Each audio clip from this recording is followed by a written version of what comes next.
جو کرو سارے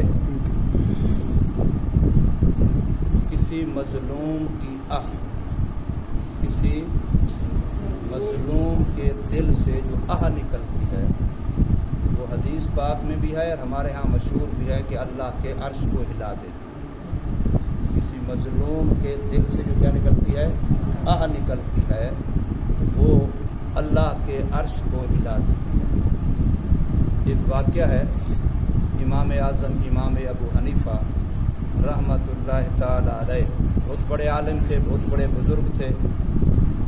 تو ان کا والد فوت ہوا, حضرت امام صاحب کا والد سے فوت ہوا. جب والد فوت ہوا تو والدہ کیا ہو گئی بیوہ.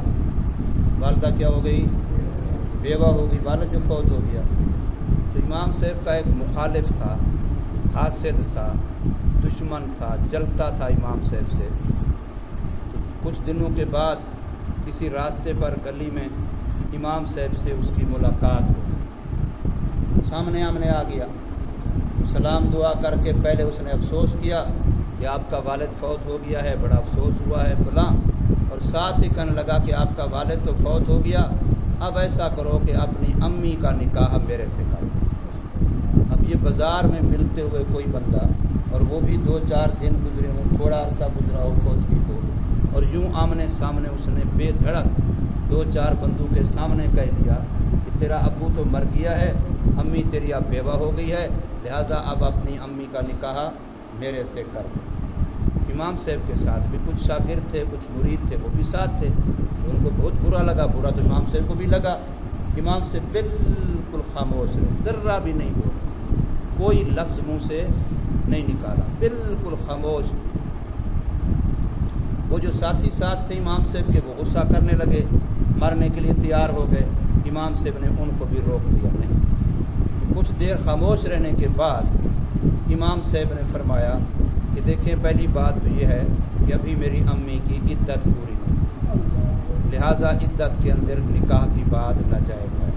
نمبر 2, میری امی عاقل بالغ, جب عدت پوری ہو جائے گی میں تیرا پیغام پہنچا دوں گا, اگر وہ چاہے گی قبول کر لے گی تیرے سے نکاح ہو جائے گا, نہیں چاہے گی تو نہیں کرے گی, وہ خود عاقل بالغ ہے.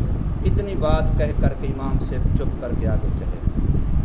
لکھا جی ہے کتاب میں, تو تھوڑا سا ہی آگے گئے, وہ بندہ جو پیچھے بالکل صحیح سالم تھا امام صاحب سے ملا بھی, یہ مسخرہ بھی کیا, تانا بھی مارا, یہ تکلیف دینے والی بات تھی نا, مقصد اس کا صرف امام صاحب کو رسوا کرنا, ذلیل کرنا تھا. وہ یکدم کھڑا کھڑا, بیٹھا بیٹھا, چلتا چلتا جیسے تھا وہیں گرا اور تڑپتا تڑپتا مر گیا. تو امام صاحب تک بات پہنچ گئی کہ ابھی جو بندے نے آپ سے یہ بات کی وہ ابھی مر گیا, آپ نے اس کو مار دیا, کیا ہو گیا کیا ہو گیا. امام صاحب نے فرمایا میں نے نہیں مارا, میرے صبر نے اور میری آہ نے اس کو مار دیا. میرے صبر نے اور میری آہ نے اس, اگر میں اس سے بدلہ لے لیتا, اگر میں اس سے بھی 1 کے بجائے 2 سنا دیتا, میں بھی اس کو وہی تھپڑ لگا دیتا, میں بھی کوئی بدلہ انتقام اس سے لے لیتا تو اس کو ایسا نہ ہوتا. اب میری جو صبر والی کیفیت ہے اور میرے دل سے جو آہ نکلی ہے کہ اس نے مجھے کتنا میرے دل کو دکھایا, کہ ایک طرف میرا ابو فوت ہو گیا, میرا دل پہلے دکھا ہوا, اور دوسرا اس نے ایسی بات کہی کہ کوئی شریف آدمی کسی بیٹے کو, اولاد کو اپنی ماں کے بارے میں ایسی بات نہیں کہتا, نہ کہہ سکتا ہے, سوچ بھی نہیں سکتا. تو میری آہ نے اور میرے صبر نے اس کو مار دیا. میری بات سمجھ آ گئی کہ نہیں؟ اب میں جو بات کہنا چاہتا ہوں اس واقعے کے بعد وہ یہ کہ ہم لوگ جو اکٹھے رہتے ہیں آپس میں, ہم نے بھی آپس میں اس کو دیکھنا ہے کسی کا دل ہماری وجہ سے نہ دکھے.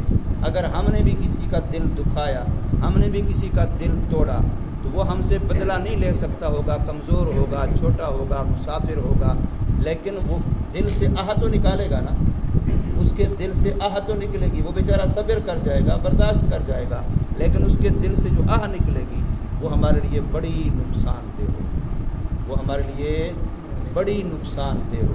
اس لیے آپ نے یہاں رہتے ہوئے کسی کے ساتھ بھی ایسا کوئی معاملہ نہیں کرنا جس سے اس کے دل سے آہ نکلے, وہ مظلوم بن جائے اور آپ ظالم بن جائیں, ایسا آپ نے نہیں کرنا. اگر کسی وقت بھی خدا نخواستہ کسی بچے سے کسی کے ساتھ کوئی ایسی بات جس سے اس کو تکلیف ہوئی ہے فوراً اس سے معافی مانگ لے، فوراً اس سے کیا کر لے؟